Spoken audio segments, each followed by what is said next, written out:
पहले राम जी का जन्म हुआ, पहले नंबर पर कौन है? जम के बोलो जरा, माता। जम के बोलो जरा, माता। पहले नंबर पर अच्छे युग के निर्माण में माता की उपस्थिति जरूरी है।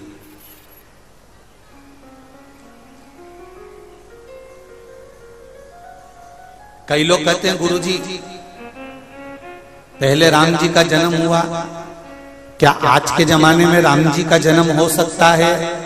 हम कहते हैं बिल्कुल हो सकता है। उसमें दिक्कत क्या है? बस राम जी को पाने के लिए तुम्हें कौशल्या और तुम्हारे पिता को दशरथ बनना पड़ेगा, तो राम जैसी औलाद तुम्हारे घर में जन्म ले सकती है।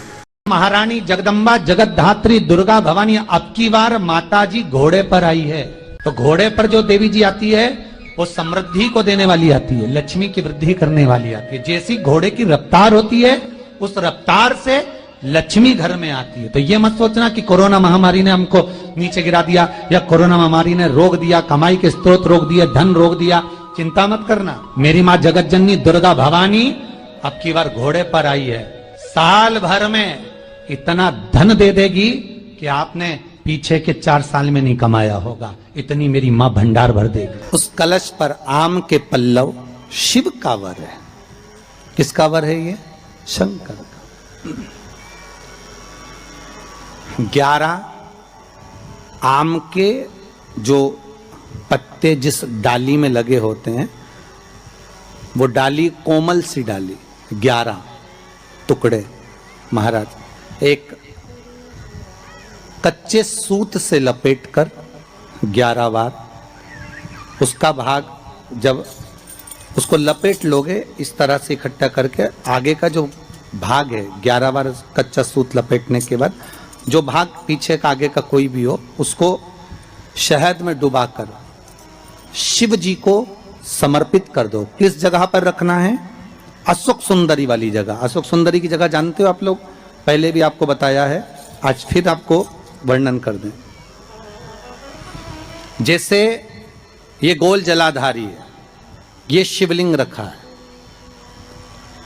ये 2 जहां से पानी बह रहा है बाबा के चरणारविंद, राइट में श्री गणेश जी का स्थान, लेफ्ट में कार्तिकेय का स्थान, बीच में अशोक सुंदरी की जगह। शंकर भगवान की 6 लड़कियां हैं। भगवान शंकर के 13 बच्चे, 13 बच्चों में से 6 लड़कियां, उस 6 लड़कियों में से एक लड़की का स्थान, भगवान शंकर की एक बेटी का स्थान, अशोक सुंदरी का स्थान सामने है। पद्म पुराण में स्पष्ट किया ये स्थान अशोक सुंदरी का। शंकर भगवान की जलाधारी में पार्वती जी का हस्तकमल, ऊपर से जो एक एक बूंद पानी गिरता है, ये शंकर भगवान की 5 लड़कियों का स्थान है। जया, विषहरा, शामरी बारी, दौतली और देव। शंकर भगवान की 5 लड़कियां भगवान शंकर के मस्तक पे जल की धार गिरा रही हैं। बीच में जो अशोक सुंदरी का स्थान है महाराज, उस जगह पर शहद का मुख, जो शहद आपने भिंगोया है, उस शहद का मुख शंकर जी की ओर कर कर इसी चैत्र के महीने में, इन्हीं नवरात्रि में शंकर भगवान के उस अशोक सुंदरी की जगह पर शहद का भाग शिव जी की ओर रख दें। महाराज अगर घर में संपदा की कमी हो या कोई पैसा खा गया हो, रुपया नहीं दे रहा हो, पैसा अटक गया हो, तो उस शहद को शिव जी की ओर मुख कर कर उस आम के पल्लव की जो डंडी है उसको 11 डंडी को वहां रख दीजिए और उससे अपनी कामना कर कर आ जाइए। हो सके उस शहद में से थोड़ा सा शहद किसी रुमाल पर, किसी कपड़े में लगाकर उसको रख लीजिए। जिस व्यक्ति से पैसे लेना है, जिस व्यक्ति से पैसे मांग रहे हो, उससे एक बार जाकर मिल लीजिए, एक बार उसको खबर कर दीजिए। बाबा चाहेगा भोलेनाथ तो नवरात्रि में ही पैसा वापिस आ जाएगा, अगर शिव कृपा कर देगा। ये बाबा की करुणा। आम का पल्लव कोई साधारण नहीं जिसको कलश के ऊपर रखा जाता है, शिव की कृपा। जिस आम के पेड़ पर स्वयं कामदेव चढ़कर भगवान शंकर के 3रे नेत्र द्वारा जलकर भस्म हो जाते हैं, वो आम का पेड़ साधारण नहीं हो सकता, सहज नहीं है। और वैसे भी शिव शिव है महाराज। सबसे पहली नवरात्रि का व्रत किसने किया था? उत्तर दीजिए। सबसे पहला नवरात्रे का व्रत, नवरात्रे की उपासना सबसे पहले किसने करी थी? भगवान राम ने। अश्विन के नवरात्रे में भगवान राम ने 9 दिन तक कलश की स्थापना कर लंकाधिपति रावण को मारने के लिए मां जगत जननी की आराधना करी। भगवान राम ने मां जगत जननी की आराधना, मां जगदम्बा की आराधना। और कहते हैं मेरे राम ने प्रतिदिन मां आद्यशक्ति को निमंत्रण दिया और मां जगत जननी से विनती निवेदन कर कहा कि आपको प्रतिदिन आना पड़ेगा। इसलिए देवी भागवत में लिखा है कि नवरात्रे में एक दिन, जैसे प्रतिपदा है, पहला दिन है तो एक कन्या का पूजन करो, द्वितीया है तो 2 कन्या का पूजन करो, तृतीया है तो 3 कन्या का पूजन करो, चतुर्थी है तो 4 कन्या का पूजन करो, पंचमी है 5 कन्या का पूजन करो, छठ है 6 कन्या का पूजन करो, सप्तमी है 7 कन्या का पूजन करो, अष्टमी है 8 कन्या का पूजन करो, नवमी है, जम के बोलो, 9 कन्याओं का पूजन करो।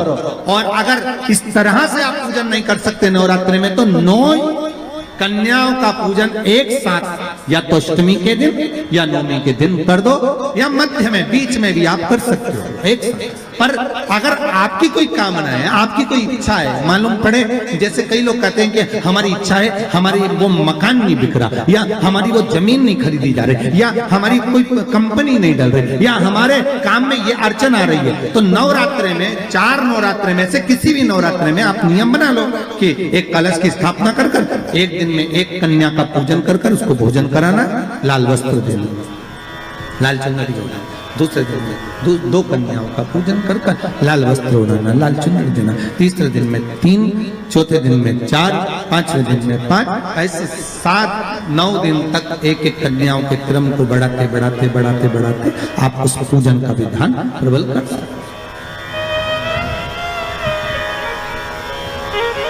आज किसी का फोन था सुबह, तो कोई कह रहे थे कि हमें गुरुजी से बात कराओ, तो समीर जी ने बताया कि फोन आया था और वो बोल रहे थे कि हमें नवरात्रि में अगर मान लो कोई साधना करना हो तो कौन सी साधना करना चाहिए, हम किसकी आराधना करें, हम 9 दिन तक किसकी साधना करें। तो अगर बन सके तो देवी भागवत में सबसे सुंदर साधना यही है कि हम एक दिन में एक कन्या के चरण धोकर पूजन कर उस कन्या को भोजन कराकर उसका स्मरण करें।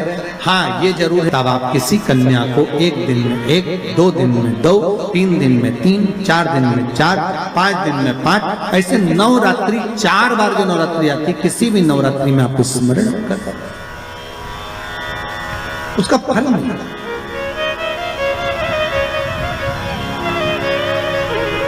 उसका फल होगा।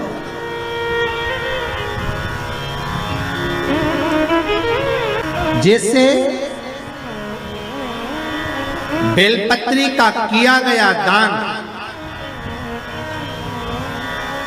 छिन्न नहीं माना गया। किस चीज का दान? जम के बोलिए जरा। बेलपत्री। बेलपत्री का किया गया दान छिन्न दान नहीं है, समाप्ति नहीं होती। बेलपत्री अगर आपने कोई आपसे कहा जी तुम्हारे यहाँ बेलपत्री लगी है, जरा 8-10 दे दोगी क्या? बिल्कुल। और उससे कहो बेलपत्र तू मत तोड़, हम तोड़ कर देते, और अपने हाथ से बेलपत्र निकाल कर उसको दो दान। ये छिन्न दान नहीं है, ये समाप्त नहीं होता। ये बेलपत्र का दान अविरल दान बढ़ता है।